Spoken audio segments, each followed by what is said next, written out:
तो कैसे हैं आप। स्वागत है आपका मेरे YouTube चैनल में। आज की वीडियो की हम शुरुआत करते हैं रुद्रचंद से। रुद्रचंद चंद वंश का 45वां शासक था और इसका जो शासन काल था वो था 1568 से 1597 ईस्वी तक।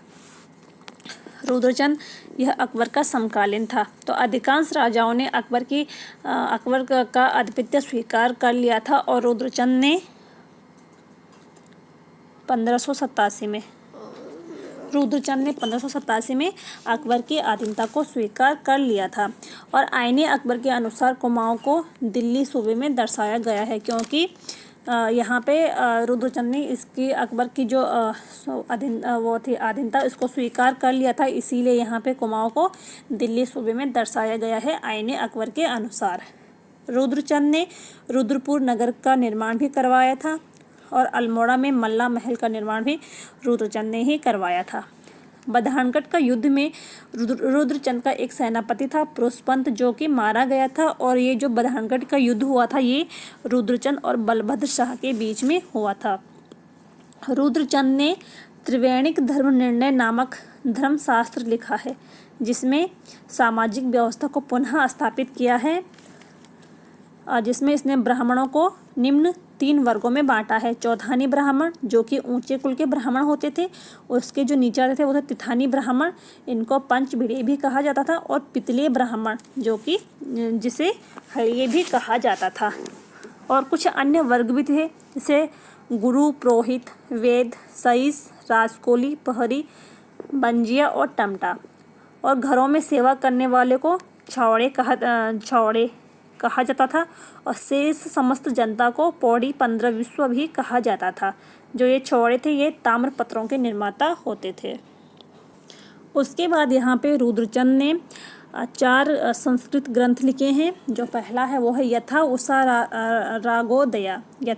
रागोदया, जिसे संपूर्ण संस्कृत विश्वविद्यालय वाराणसी द्वारा प्रकाशित किया गया था।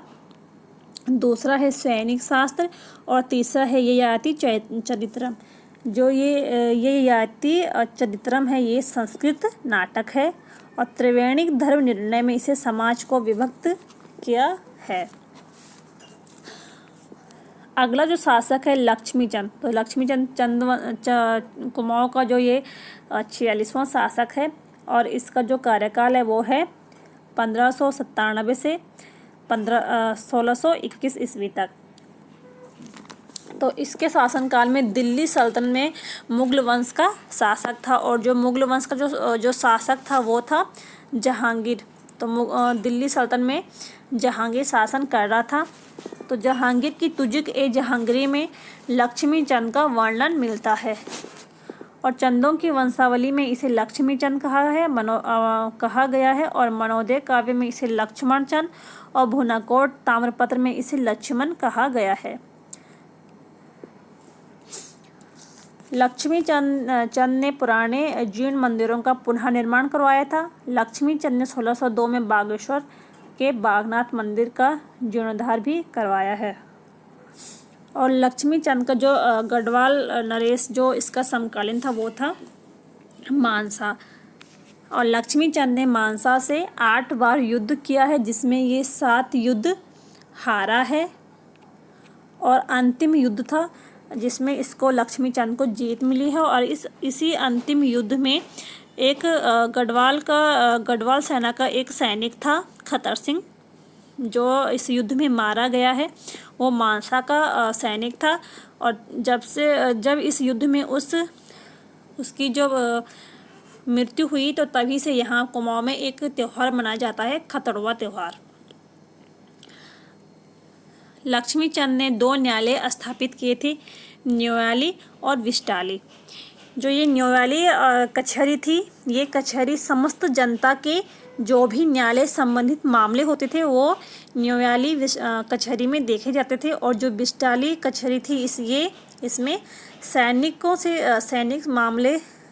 से जो संबंधित मामले होते थे वो देखे जाते थे। आगे हम बात करते हैं राज्य कर्मचारियों को इसने 3 श्रेणियों में बांटा था। सरदार, जो प्रगण्य का शासक होता था, फौजदार, जिसे सैन्य अधिकारी कहा जाता था, और नेगी जो दस्तूर या नेक लेने वाला होता था, जैसे कि गांव से ये अनाज के रूप में कर लेते थे या दस्तूर, या इसे नेक भी कहा जाता था। अगला जो शासक है वो है 48वां विजयचंद। विजयचंद का जो शासन काल है 1624 से 1625 ईस्वी तक। वसु पुरोहित की चंपावत में पंचोली नामक व्यक्ति की जमीन दान की थी विजयचंद ने, और सुखराम कार्की ने इसकी हत्या की थी। अगला जो शासक है वो है तिरुमलचंद। तिरुमलचंद का जो शासन काल है वो है 1625 से 1638 ईस्वी तक। तिरुमलचंद को गढ़ियोड़ा ताम्रपत्र में महाराज कुमार की उपाधि दी गई है। और विजयचंद का जो हत्यारा था सुखराम, जिसको संग्राम कार्की के नाम से जाना जाता है, उसको तिरुमलचंद ने मरवा दिया था। अगला जो शासक है वो है बाज बहादुर चंद। इसका जो शासन काल है वो है 1638 से 1678 ईस्वी तक। इसने बाजपुर नगर की स्थापना की थी, जो कि उधम सिंह नगर में है। और इसका एक कर्मचारी था काशीनाथ, जिसने 1639 में काशीपुर नगर की स्थापना की थी। इसने तिब्बती आक्रमणों का सफलतापूर्वक सामना भी किया था, और इसके काल में नौलखिया माल या 84 माल में कटेहरी राजपूतों ने अधिकार किया था, यानी कि जो इसके तराई क्षेत्र थे वहाँ पे कटेहरी राजपूतों ने अधिकार कर लिया था। यह मुगल बादशाह शाहजहां के दरबार में भी गया था। और इसने कत्यूरियों के गढ़ में मनीला गढ़ पर आक्रमण किया था, और कैलाश मानसरोवर के यात्रियों को गूंठ भूमि दान में दी थी। तो गूंठ भूमि कहते हैं जो मंदिरों के लिए प्रदान की जाती थी। और पिथौरागढ़ में स्थित हथिया देवाल मंदिर का भी निर्माण किया था। तो हथिया देवाल ऐसा माना जाता है कि जिसने इस मंदिर का निर्माण किया था, उसने इस मंदिर को एक हाथ से बनाया था, इसीलिए इसे हथिया देवाल मंदिर भी कहा जाता है। भोटियों व तिब्बतों पर इसने सिरती कर लगाया था। सिरती कर यानी कि नगद कर। जो सिरती कर होता है उसे नगद कर भी कहा जाता है। और एक दिन के बेगार से अधिक लिए जाने पर प्रतिबंध भी लगवाया था। इसने कुछ पद सृजित किए थे, जैसे पनेरू पानी भरने वाला, फुलेरिया फल और फूल लाने वाला, हरबोला ये राज्य परिवारों को जगाने वाला, और मठपाल जो मंदिरों की रक्षा करता था उसे मठपाल कहते थे। अगला जो शासक है 51वां वो है उद्योतचंद। उद्योतचंद का जो शासन काल है वो है 1678 से 1698 ईस्वी तक। उद्योतचंद बाज बहादुर चंद का ज्येष्ठ पुत्र था। उद्योतचंद के पिथौरागढ़ से प्राप्त ताम्रपत्र में 1689 में उल्लेख है कि उसकी बीमार मां को राजवेद वरद जोशी द्वारा ठीक करने पर उसने राजवेद को भूमि दान में दी थी। उद्योतचंद भारती चंद के बाद पहला चंद शासक था जिसने डोटी नरेशों से संघर्ष किया था, यानी कि भारती चंद के बाद उद्योतचंद ने भी डोटी नरेशों पर आक्रमण किया था, और इसने डोटी नरेशों की जो शीतकालीन और ग्रीष्मकालीन राजधानी थी उस पर भी इसने अधिकार कर लिया था। उद्योतचंद का जो समकालीन था वो था डोटी नरेश देवपाल। डोटी अभियान। डोटी नरेश ने काली कुमाऊं पर भी अधिकार किया था। उद्योतचंद ने डोटी की ग्रीष्मकालीन राजधानी अजमेरगढ़ पर 1683 में अधिकार किया था, और उद्योतचंद ने 1688 में डोटी की जो शीतकालीन राजधानी थी जुराइल दीपाइल उस पर भी अधिकार किया था। उसके बाद यहाँ पे एक युद्ध होता है जुराइल दीपाइल का युद्ध। ये युद्ध होता है 1696 में। और उद्योतचंद व डोटी नरेश देवपाल के मध्य ये युद्ध होता है। चंद सेनापति शिरोमणि जोशी यहाँ पे मारा जाता है, जो कि उद्योतचंद का सिपाही था। अगला यहाँ पे है